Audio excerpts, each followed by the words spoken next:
Tonight on Gray Flannel Suits, we finish our conversation with Chris Evans, owner of Sangiovese Restaurants. Musical talent DJ Iron Lion joins the conversation. And I'm your host, Daniel Sammons.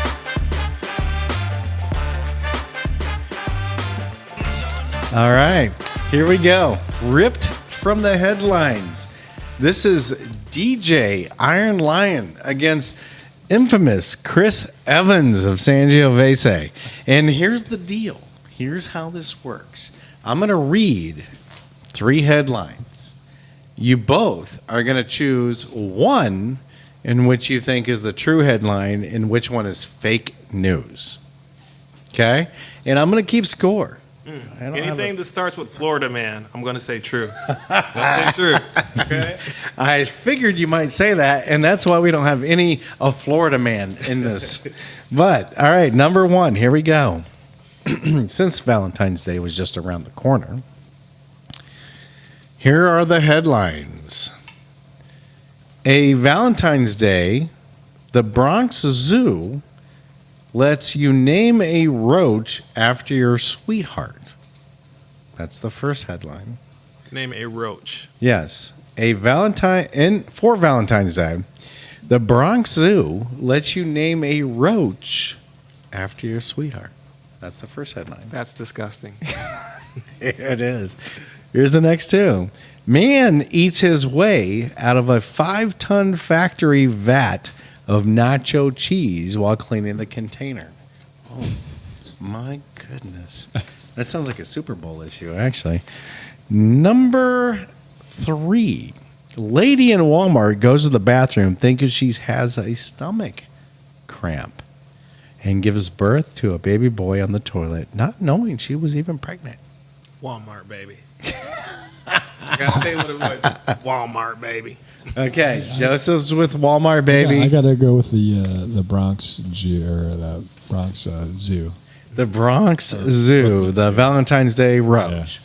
Yeah. And the winner is, Chris got it. It is a roach. So zoo across the U.S. are breaking into the Valentine's Day gift market, offering swarms of opportunities to name a cockroach after loved ones or maybe an ex, which I can see that better. The Bronx Zoo names a roach program now is in the 11th year, which offers an unusual way for you to show your undying love. And here's the best part. It's only $15. You can name a Madagascar hissing cockroach after your special someone. That's a deal. Okay, I didn't know it was $15. You would have said $15. Right. But $15? Oh. Yeah, got me. Now, I would do that for $15 all day. Now, look here, sweetie. I know you wanted the diamonds, but Daddy got you a roach named after you. Right. And not like the kind of roach that you're used to. No, there's no bee in it, baby. It's a roach. It's one way to end a relationship, I think. I don't know. It's like, what do you do? There's a 1 towards Chris. All right, here we go. Right. Round 2. True or false? I'm going to give you all the spats. All right, so here it is. Headline: Canada taps into a strategic reserve to deal with massive shortage of maple syrup. You know Canadians like maple syrup? Oh, yeah, this is true. They love this. They love it. Man, the mafia tried to steal some maple syrup once. Did you hear about that? No. No, I'm telling you, like a whole truck is like $1 million. You think I'm kidding? If maple syrup? A whole truck is like $1 million. I mean, I know we like our pancakes, but Good syrup is expensive. I did not know that. Strategic reserve. All right, the next 2 headlines. The actor who plays Big Bird on Sesame Street was arrested in a strip club in Miami. He was telling everyone to sit on his big beak. Oh, my. I can't accept that. That's slander against a national hero, okay? I mean, he does have some good acting skills. I love Big Bird. House. That's a little obscene, okay? All right, the third headline. A 500-pound angry man who refused to get off his couch had to endure a 5-hour extraction with a forklift. What does that mean? Well, they had to get him out of his house with a forklift because he had, issues. He couldn't get up and walk. So, out of those three, which is it? To recap, Canadian, I believe, Is that like you? taps into a strategic reserve to deal with massive shortage of maple syrup. The actor who plays Big Bird was arrested in a strip club in Miami. He was telling everybody to sit on his big beak. Or three, a 500-pound angry man was extracted from his house with a forklift. Which one is the truth? Which one is true? I don't know. It's a tough one. Strategic reserves. Why would Canada? I mean, they export so much maple syrup, so you would think they would just close the borders and stop giving it out. Sure, you would think. You would think. This is hard. It's Canada. He's voting Canada. What do you got, sir? I'm going to follow the man, so at least we both are wrong. Maybe Okay. it's a tough business, right? So you both go with Canada having Let to me break out switch it. maple Let me syrup switch it from up. reserve. Is that your answers? Final answer. I don't know. 500-pound man, he's not going anywhere. I can't see a forklift doing it, He's always Big Bird. I don't know. You have to have a good forklift driver. We both have ruled out Big Bird. Okay, Big Bird's out. He's a national treasure. Right. I heard he was an alcoholic. I think NPR would have swept that under with some hush money and paid people off before that made it out. That would have disappeared. Oh, yeah. Yeah. So you both are going with what? Gosh, it's a Canadian thing. I'm Canada. Yeah. You are correct, my friends. Awesome. Yes, good job. So, the Canadian group Quebec Maple Syrup Producers recently announced it was releasing about 50 million pounds of its strategic, I don't know what it means by strategic, maple syrup reserves, and half of the total stockpiled. Wow. So listen, Canadians, they love their freaking maple syrup. So that just means that now we know they only have Right. double of what they reserve, right? So if you've got maple syrup, you might want to hold on to it. That's all I'm saying. Could be worth something. Brown goes. All right. So now it is 1 to a tie. So really, it's 1 so far your direction. Here comes the tie. Or well, no. Here comes either you tie it, which will have to have a quote off, or somebody wins it. Here we go. Do we know the rules for sudden death, or like It's what is wrestling. this? Oh, wrestling. You guys have to wrestle. It's called wrestling in Indiana. In Right. Indiana, we call it wrestling. Wrestling. You got to wrestle for the title. Two Panthers. Here we go. Number 3. Spirit and Frontier Airlines, upon merging, offer a below economy class airfares to appease to customers who are afraid that they would crash. To That digest seems all like that. horrible marketing. I would never. Do you? Let me read that Wait, again, so- shall I? Please. Spirit and Frontier Airlines, 2 of the best airlines that there are. If you've never ridden them, you should. You have to pay for gas, and you won't get any peanuts. But Spirit and Frontier Airlines, upon merging, which I don't know if you know they merged, but they did, offer a below economy class airfare to appease to customers who are afraid they would crash. That's one headline. Seems like one step closer to crashing. Yeah, I it could be does. wrong. I don't know. Right. How can If you it's keep even your in their maintenance? clause, I might not want to drive that right now. If that's in the clause, I think I'll take a Greyhound. All right, so here's the next one. The NFL is considered on prolonging the halftime show at the Super Bowl to an hour-long session due to high demand from millennials and Gen Xers. So the NFL is considering, or had considered, a prolonging of the halftime show for the Super Bowl to an hour-long session due to high demand from millennials and Gen Xers. That's too long. Okay, here's the next one. In Thailand, a chain Cannibals Pizza is promoting its crazy happy pizza, except it doesn't get you high. So again, in Thailand, a chain's Cannabis Pizza is promoting its crazy happy pizza, except it doesn't give you high. I see that. All right, Chris, I'm with the airlines. airlines, I'm with 3. you're with the pizza? Yeah. My goodness, it is a tie. It is 2-2. It is 2-2. And listen, although I don't have another news story for you, I do have this as a tiebreaker. Okay. And then DJ Iron Line, I'm gonna like need you to take us out of this, right? Out of this K-hole. Are you ready? Here we go. But behind my back, Chris, how many fingers am I holding up? How many is it? Are you using both hands? You don't know. I might. All right, so 10 is the max. Oh my God, it's 7. 7. Okay. I'm going to go Price is Right because it's whoever's closest without going over. I'm going 6. Oh, it is 4. Oh, no, it's 3. It's 3, which is closer to 6 than 7. So, yes, you win this round of Ripped from the Headlines. Watch Good Price job, is Right where sir. Granny got me here, okay? Do you count thumbs as fingers? Or No, yes, I do. I do. All right, here we go. Let's get back to the show. It's like a Vegas thing. Playing cards, you know. I had either I'm going to be right on 7 with you, or I'm going to risk it with just 2, or I get all of. Oh, I messed up going with 7. You did. All right, Chris. So here's the big question, man. We've had a great time talking to you both, and want to kind of sum it up, man.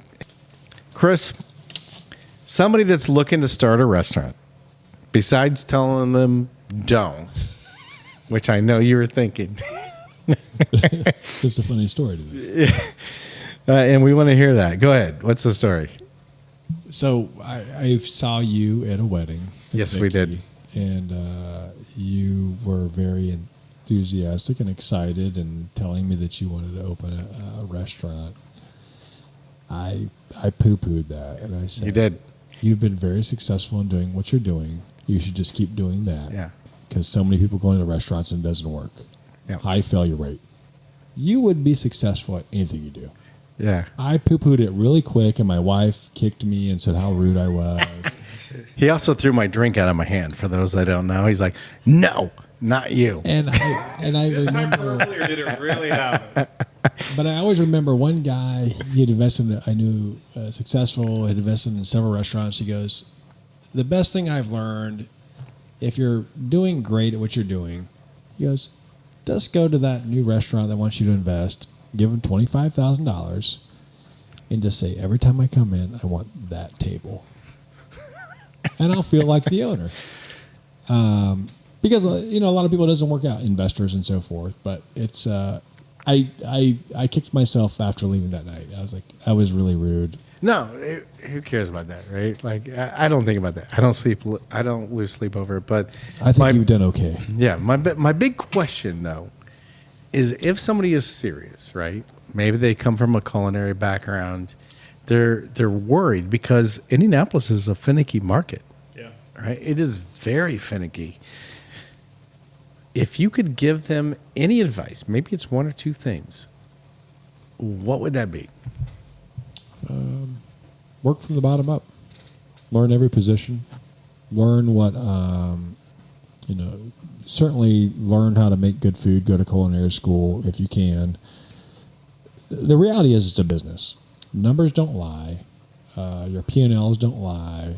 When you do your sales reports and you think that your whatever lasagna is the best seller and it's the best thing that ever happened, and if you look at your reports and you see that in 1 month you sold 1 lasagna, it must not be that great. It might be that great to you. It might be great, but it's not working. I can tell you that I've got dishes that I don't eat. They don't work for me. But The customers like them. The customers that's your audience. Learn your business inside and out. And once you get going and you work from a busser, dishwasher, all the way up, then start it and get advice from your peers. Yeah, that's my advice. Learn everything you can in the business and just don't be offended. The best advice: don't be offended that your ideas don't work, Yeah, that's good. or that you think that your vodka soda is the Humble best thing yourself. ever. Humble. Yeah, humble. Yeah, I mean, it's not an insult. It is what it is. It's the numbers don't lie. If you think Tito's and soda is the best thing in the world and nobody buys it, well, it could be, but it's not the best thing in the world in your four doors or your four walls. I mean, no one's buying it. Good. If Joseph likes Joseph? Gangnam Style and no one wants it, it's you can't keep playing that. Joseph, let me ask you this, man. DJs, they start every single day. Yeah. You've been in the industry for how long? Nightclub industry, 19 years. 19 years. Yeah. So if you could give a young DJ any advice, what would it be to book their business out and to succeed in this industry? I would say treat this like a hobby until it becomes profitable enough to be your main job. You need to have consistent rent, food, whatever. Like the same thing, I might be the greatest DJ ever, and then the club just says, hey, this kid who came in last week, he had more of an audience. Our sales were through the roof. You're technically a better DJ, but this guy, he has an ear for the crowd that we need, that's spending, that's coming through. Your crowd is now got married, they got children, they're no longer showing up the same. This kid's straight from Ball State, or he's from Butler, let's say Butler for Broad Ripple. He's bringing in the business. So I say at that point, become a mentor. Put your humility to the side and say, hey, Yeah. I would say work it like a hobby, and then from there, prove yourself. Because if you're a young guy, you're just jumping into it, you don't have the gear. Your day job will help you to buy the gear you need. Get it as quick as you can so that you own it yourself, that you control it yourself. You don't have to rent it. You don't have to drive to somebody's house at some odd hour, losing time and sleep and prep time. You've got it in your garage. Then you go straight to the event and you're tired and you break it down, you go straight home to rest. You don't drive back to me, unload your car, then drive another 45 minutes back to your house, because I'm going to charge you for my equipment. But what I try to do is explain to young DJs, invest in yourself. I can only give you so many gigs. There's only so many events that are going to pay you $500. That's not going to be enough to live off of. Get a day job. You need a trade. You might need a mechanical. You might need to be drywalling. You might need to be doing gardening, which is good, honest things that are almost putting you in the gym because you're doing the physical labor. And then you grow, It takes time, Yeah, you got to get the following. Good advice from both of you. So, one last thing here before we let DJ Iron Lion lead us out, right? The way he brought us in. But I want to go around the room, right? And DJ Iron Lion, we'll start with you first. One, what are some of the projects you got coming up that people should know about? I've got once a month I'll be at the Garage Indie.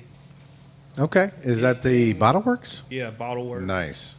You catch me. I'll be there tomorrow. If nobody will see this at this point. By the time we cut and splice this, you love it. But once a month I'm there. But for the most part, I try to do my private functions, holiday events.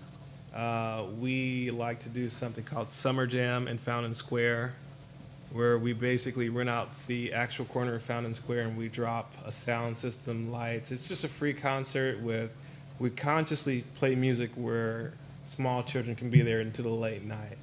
And then we just entertain you for free. It's something that we hope that it's kind of like a pop-up club. Yeah, I've seen that. I've seen that. You just walk by and you're like, oh my God, these guys are just jamming out. Yeah. But you don't want to push it to the point where you're hearing F-bombs while you're sitting outside at a nice restaurant for maybe your mom's 40th anniversary. We want the melodies to be pleasant. So that's kind of what I try to do. We've always got somebody in the club. So I say if you want to go to Envy, Taps and Dolls, Patron Saint, the Saint Shack, they do different things. Anywhere in Broad Ripple, I say just go out to some nightlife. Hopefully you see some of my guys in my crew. We're Studio 77. I'm the owner of the company. We're just kind of like a DJ group that tries to help each other grow. Love it, man. Studio 77. We'll put some links to your contact information afterward. But The website is actually being updated too. okay, It's a great website right now, but we're about to focus more on client, small businesses, weddings, corporate events. So if you need a DJ, holler at your boy. Love it. Thank you so much. Chris, what are some of the projects you have going on, upcoming, that people can look forward to? We have, I always say there's several things that we're working on. But we have, we're currently working on locations downtown Indianapolis, in Hamilton County, Carmel area, and then also a little bit south. So we'll hopefully, if we throw enough wood on the fire, something will light and take off. But I think we're close to making downtown and Carmel work.